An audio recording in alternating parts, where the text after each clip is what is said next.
जनगणना ही करनी है तो जनगणना इस बात पे करो कितने क्राइम कौन सी जाति वाला कर रहा है, करो ना।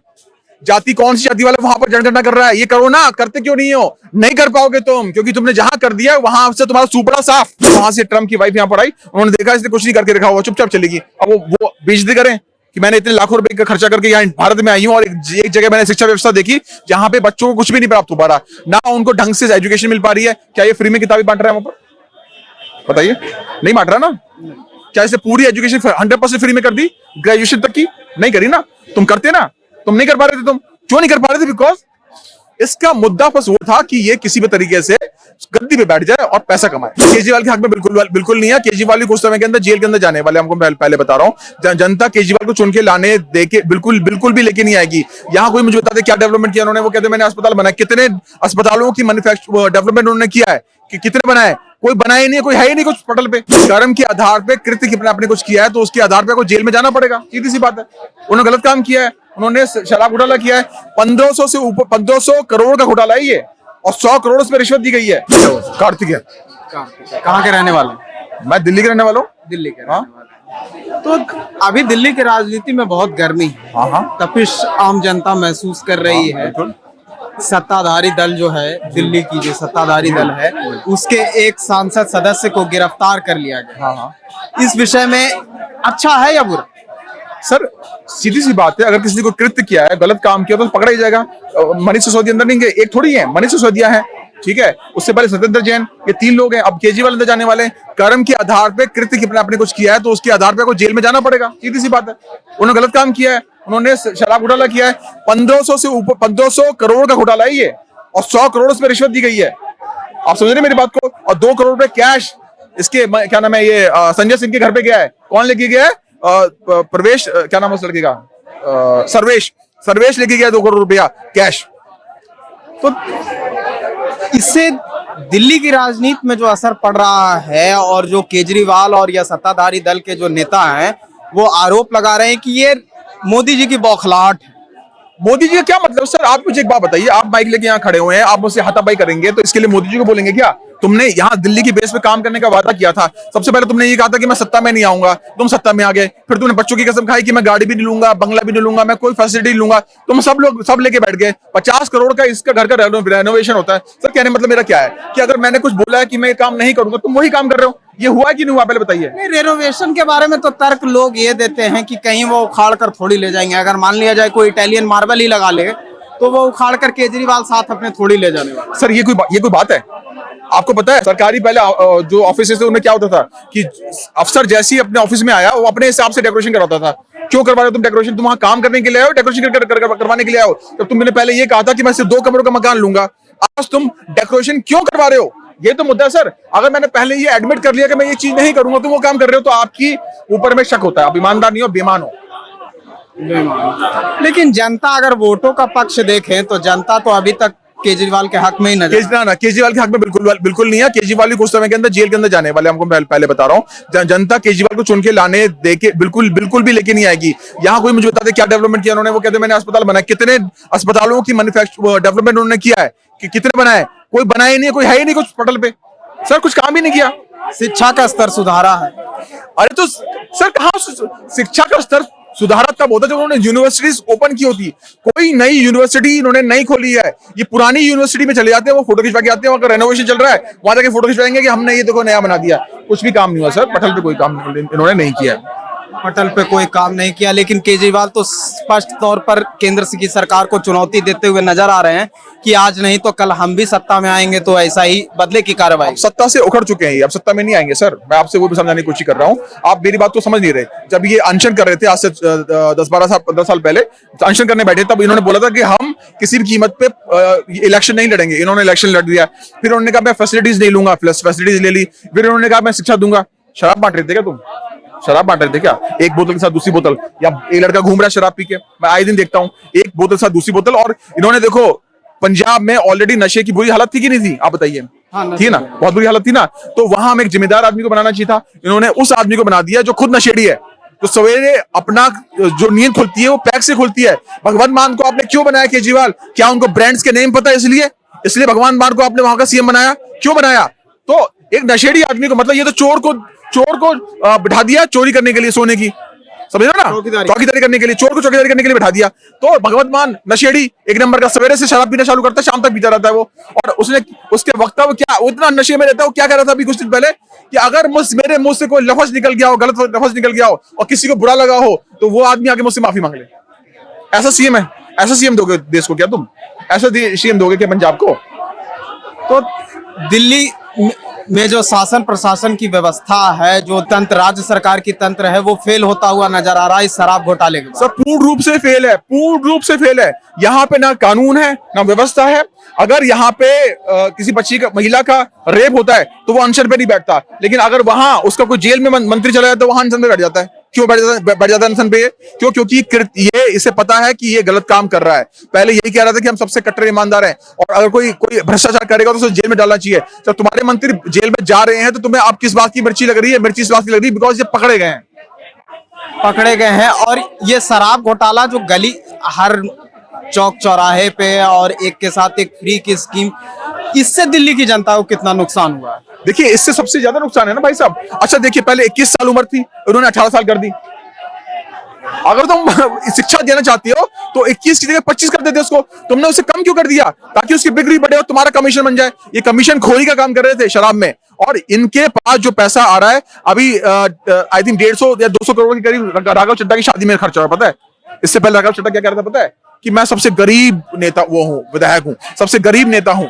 इतना गरीब था कि उसने 10 लाख रुपए का स्वीट पर डे के हिसाब से लोगों को दिया। 4000 लोग आए उसकी शादी में, 4000 के हिसाब से आप लगा लो कि कैसे उसने क्या किया होगा। तो ये पैसा सारा इनका उसका रिश्वत का पैसा है जो इन्होंने शादी में यूज किया है। अब तो ये क्या नाम है इसकी, जिस लड़की शादी की परिणीति, ये कहता परिणीति से मैंने पैसे लिए, तो उन्हें 450 करोड़ या 400 करोड़ परिणीति से पैसे ले लिए, या 150 करोड़ मान लेते हैं, तेरी शादी में खर्चा होगा 150 करोड़ रुपया तूने परिणीति से ले लिया।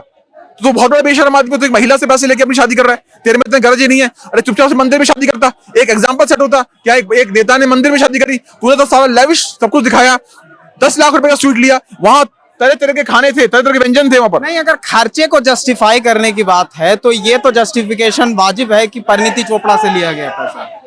पर सर ये कोई बात है?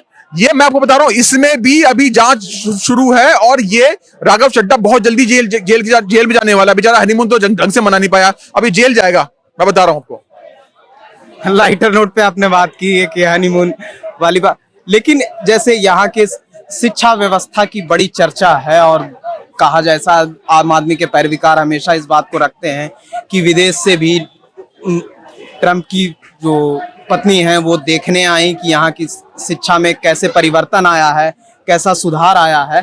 तो इस दिशा को देखते हुए तो हम ये कह सकते हैं कि दिल्ली की शिक्षा व्यवस्था अच्छी है। देखो, कभी कभी ऐसा होता है कि हमें कोई अपने जानने वाला अपने घर में बुलाता है कि आओ, मैंने घर बहुत अच्छा बनाया है। अंदर जाके देखते हैं कबाड़ा बना रखा होता है। ठीक उसी प्रकार से वहां से ट्रम्प की वाइफ यहाँ पर आई, उन्होंने देखा इसने कुछ नहीं करके रखा हुआ, चुपचाप चलेगी। अब वो बेइज्जती करें कि मैंने इतने लाखों रुपए का खर्चा करके यहाँ भारत में आई हूँ और एक जगह मैंने शिक्षा व्यवस्था देखी जहां पे बच्चों को कुछ भी नहीं प्राप्त हो पा रहा, ना उनको ढंग से एजुकेशन मिल पा रही है। क्या ये फ्री में किताबें बांट रहा है वहां पर? बताइए, नहीं बांट रहा ना?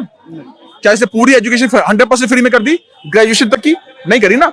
तुम करते ना, तुम नहीं कर पा रहे थे। तुम क्यों नहीं कर पा रहे थे? बिकॉज इसका मुद्दा बस वो था कि ये किसी भी तरीके से गद्दी पे बैठ जाए और पैसा कमाए। आम आदमी पार्टी क्या अपने राह से भटक गई है जिन सिद्धांतों के साथ ये मैदान में आई थी पहली बार? राह से नहीं भटकी, वो मानसिकता पहले से विकृत थी सर। वो प्लानिंग से आए हैं। ये कांग्रेस की बी पार्टी है। ये राहुल केजरीवाल जो है, राहुल की ये कांग्रेस की बी पार्टी बन के आया। पर ये कांग्रेस वाले तो हमेशा आरोप लगाते हैं कि ये आरएसएस और भाजपा की बी पार्टी। अरे ये आपस में सामने लड़ते हैं और शाम के टाइम टेबल पे पैक एक साथ पीते हैं। कौन? केजरीवाल और राहुल गांधी। नहीं, ऐसे ही तर्क अभी कुछ दिनों पहले अगर देखा जाए तो स्टालिन G20 के समय जो स्टालिन जो थे वो भी G20 के सम्मेलन में रात्रि भोज में नजर आए और उनका बेटा विवादित बयान देता नजर आया। वो तो मेरे सामने होता है ना, हमेशा 4 जूते उसके मुंह पे मारता। किसके? स्टालिन के। उस हरामखोर की इतनी औकात कैसे होगी? तू सनातन खत्म करेगा? तेरी औकात है, तू सनातन खत्म करेगा? तू खत्म हो जाएगा, सनातन खत्म नहीं होगा। तेरी माँ आज से 2.5-3 महीने पहले सोने का एक प्रतिमा एक मंदिर में दान करती है। तेरी माँ 100% सनातनी है, उसको मेरा नमन है। पर तेरे बाप को और तेरे को बिल्कुल नमन नहीं। तेरे जूते से मारूंगा तुझे साले। उसी जो सनातनी नहीं है और जिसके ऊपर आप आरोप लगा रहे हैं, स्टालिन। स्टालिन G20 के भोज में और नरेंद्र मोदी जी साथ नजर आते हैं और हंसी ठट्ठा करते हुए नजर आते हैं और साथ में भोजन करते ये कोई बात है कि हंसी ठट्ठा करते हुए नजर आते हैं? अगर मोदी जी की क्या करें, आते गिरबान पकड़ ले उसका, चाटे मारना शुरू कर दे वहां पर। आप ही चाहते हो गुंडागर्दी कर दे? हैं। मोदी जी को कहना चाहिए था ना मोदी जी ऐसा। करे, मोदी जी देखिए ये सब चीजें ना, जो पटल होता है, पटल पे ऐसे बात की जाती है कि फेस टू फेस उस पर केस किया जाता है, और मोदी सबका साथ सबका विकास करते हैं, और इस प्रकार के कोई कृत्य नहीं करेंगे जैसे ये लोग करते थे। क्या करते थे ये, कभी सदन में इन्होंने वो फाड़ दिया, अध्यादेश फाड़ दिया, कभी कुछ कर दिया, कभी कुछ कर दिया, इस तरह की नौटंकी। राहुल गांधी बात कर रहा हूं मैं, मोदी जी ऐसा काम नहीं करते हैं। आप एक ऐसी बात कर रहे हैं जिसमें संस्कार ना झलके। हम अगर सामने वाले ने कृत्य किया तो हम उस पर कोर्ट की कार्रवाई करेंगे, ठीक है, दूसरे लोग इस पर कार्रवाई करेंगे, तो मोदी जी वहां जाकर गिरबान पकड़ ले उसका। इस प्रकार से चीजें इस प्रकार से चीजें चलती नहीं है। उसको बुलाना था तो वो आया, तो आने में कोई परेशानी वाली बात नहीं है। और इसी दौरान इन्हीं कुछ दिनों पहले विदुड़ी जी का एक विवादित बयान संसद में देते हुए नजर आए, उसके ऊपर कुछ कहना है? देखिए विदुड़ी जी ने क्या बोला, कठमुल्ले बोला उनको, ठीक है। कट्टर मुसलमान को कठमुल्ला ही बोला जाता है, उसका मतलब ये है, सीधी सी बात है। वो कट्टर मुसलमान ये बोल रहा था। उसने क्या बोला था, भारत माता की जय नहीं बोली, कह मैं भारत माता की जय नहीं बोलूंगा। तो उसको इस बात का दुख था। किसको? विदुड़ी को। विदुड़ी तो मेरे चाचा हैं, पता है आपको, चाचा ये मेरे, वो समझ रहे हो? तो उन्होंने जो बोला बिल्कुल सही बोला। विदुड़ी जी के साथ मेरे चाचा हैं, वो सगे चाचा हैं मेरे, वो समझ रहे हो? हाँ, तो उन्होंने जो बोला बिल्कुल सही बोला, हम समर्थन करते पूर्ण रूप से जो उन्होंने बोला। हाँ, अगर वो बहुत संत आदमी होता, कौन सपा वाला संत आदमी होता, तो हम कहते हैं हाँ ठीक है, उसको विदुड़ी जी ने गलत बोल दिया। वो क्रिमिनल मेंटालिटी का आदमी भारत माता की जय नहीं बोल रहा है, वंदे मातरम जब जनगण मन होता तब तो खड़ा नहीं होता। तो इस देश में आतंकी जो घटनाएं होती हैं उनको उनकी वाहवाही करता है। तो ऐसे आदमी को गाली नहीं पड़ेंगे तो क्या उसकी आरती उतारे यहाँ से थाली में लेके? लेकिन संसद में इस बात की गरिमा होनी चाहिए। गरिमा होनी चाहिए, मैं मानता हूं, लेकिन उस आदमी ने हमारे भारत देश की, भारत माता की गरिमा को ठेस पहुंचाई, तो उसका बिल्कुल सही हुआ। मैं तो सपोर्ट करता हूं, किसी सपोर्ट करना हो तो ना करे। और अभी एक विवादों के बीच में है नीतीश कुमार का जो जातीय जनगणना का जो आंकड़ा सामने आया है, उसके बाद कई तरह के कयास लगाए जा रहे हैं कि बिहार के राजनीतिक समीकरण में बहुत बड़ा उथल पुथल देखने को मिलेगा। देखिए वो कुछ भी कर ले, कुछ भी करने की आवश्यकता नहीं है। और अगर तुम्हें जनगणना ही करनी है तो जनगणना इस बात पे करो कितने क्राइम कौन सी जाति वाला कर रहा है, करो ना। जाति कौन सी जाति वाला वहां पर जनगणना कर रहा है, ये करो ना। करते क्यों नहीं हो? नहीं कर पाओगे तुम, क्योंकि तुमने जहां कर दिया वहां से तुम्हारा सुपड़ा साफ, समझ रहे हो? ये इसने जो ये रेवड़ियां फेंकी है ना, अभी अल्पसंख्यक को 10 लाख रुपए का लोन दे रहा है। पता है आपको ये बात? 5 लाख रुपए मैं दे दूंगा, नीतीश ने कहा 5 लाख मैं दे दूंगा, 5 लाख आपको भरना है।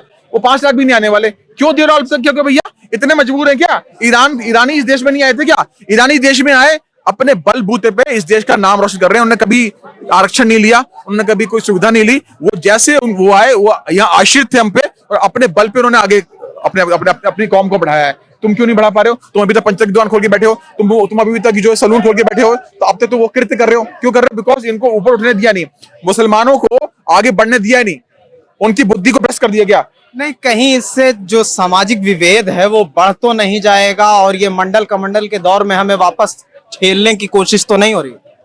किस ये जाति गणना की? जाति जनगणना इसलिए की है ताकि यादव जो है समझ जाए कि अच्छा हम लोग इतने हैं तो हमें किसको वोट देना है। ये सबसे बड़ा कृत्य इसने किया है, और जाति के नाम पे ये काम बिल्कुल नहीं करना चाहिए, ना किसी भी पार्टी को नहीं करना चाहिए, ना धर्म के नाम पे ना जाति के नाम पे। लेकिन संविधान में जो रिजर्वेशन की स्थितियां बनाई गई हैं, जो रचयिता हैं बाबा साहेब भीमराव अंबेडकर, उन्होंने भी इस चीजों को स्पष्ट लिखा है कि ये सोशल बैकवर्डनेस के ऊपर है, ना कि इकोनॉमिकल बैकवर्डनेस। तो इसको काउंटर कैसे किया जाएगा? देखिए अभी मोदी जी आरक्षण महिलाओं के ऊपर लेके आए हैं। आने वाले समय के अंदर आरक्षण को पूर्ण रूप से खत्म कर देना चाहिए। महिलाओं के ऊपर रहे लेकिन सबके लिए खत्म, क्योंकि बाबा साहब ने बोला था कि 20, 25, 30 साल तक होना चाहिए, उसके बाद की आवश्यकता नहीं है। आवश्यकता नहीं है, उन्होंने ये बात बोली थी। रेफरेंडम, बिल्कुल रेफरेंडम बोला था उन्होंने कि ये भाई 20, 25, 30 साल, मैक्सिमम 40 साल होना चाहिए, उसके बाद नहीं। इतना साल सफिशिएंट है। अभी कुछ साल पहले मैंने एक वीडियो देखा जिसमें एक पति पत्नी दोनों आईएएस थे, उनकी बेटी आईएएस बन गई। अरे यार, एक घर में अगर तुम गरीब हो, एक आदमी को आप अधिकारी बना दो, समझ में आता? सारे अधिकारी हैं, सारे लाखों रुपए सैलरी ले रहे हैं, ये कोई तरीका है? देश ऐसे चलेगा क्या? गरीब आदमी जो है, किसी भी जात का आदमी होगा, ठाकुर होगा, बेचारा गरीबी मरेगा, या कोई SC ST का गरीबी मरेगा। सबका साथ सबका विकास होना चाहिए।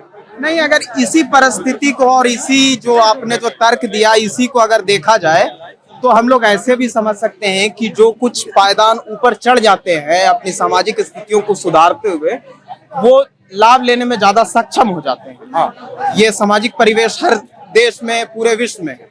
तो कहीं इससे ऐसा अगर समाप्ति की ओर बढ़ जाए तो कहीं ये स्थितियां पैदा तो नहीं हो जाएंगी कि जो आज संबल हैं, मजबूत लोग हैं, वही और बढ़ चढ़ के आगे हो जाएं और नीचे वाले कहीं और नीचे न चले जाएं। ये एग्जैक्टली बिल्कुल सही कह रहे हो आप कि एक जाति को अगर हम लोग बल देने की कोशिश करेंगे तो वो जाति आगे बढ़ सकती है, पहली बात। और दूसरी बात, किसी को आरक्षण नहीं मिलना चाहिए।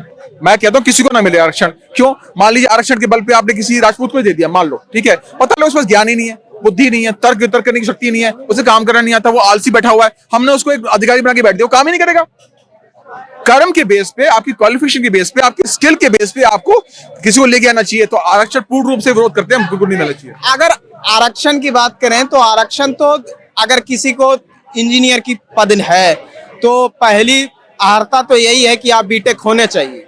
तो बीटेक के बाद अगर उनको जातियों में बांटा जा रहा है तो इसमें कहीं कोई बुराई संवैधानिक तौर पे तो नजर नहीं आती। समझा नहीं, क्या बोला आपने, दोबारा बोलिए। अगर इंजीनियर का कहीं कोई वैकेंसी है तो पहली अर्हता लोगों से ये कही जाती है कि बीटेक के अभ्यर्थी इसमें भाग लें।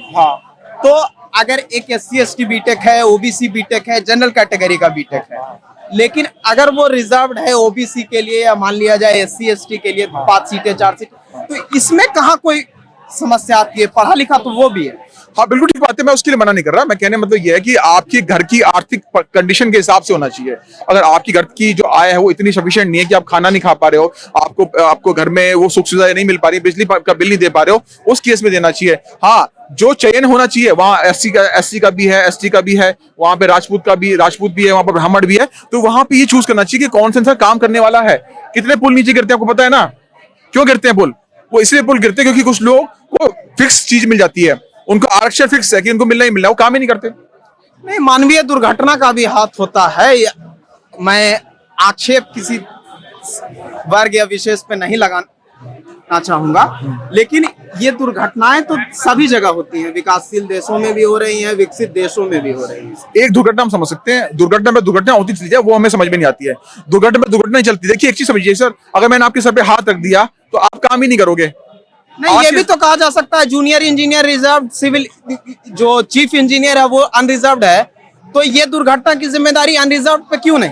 देखिए इस मुद्दे पे तो संसद में बैठ के उनको निर्णय लेना पड़ेगा किस आधार पर आरक्षण दिया जाना चाहिए। मेरे हिसाब से तो जिसको जरूरत है उसको देना चाहिए।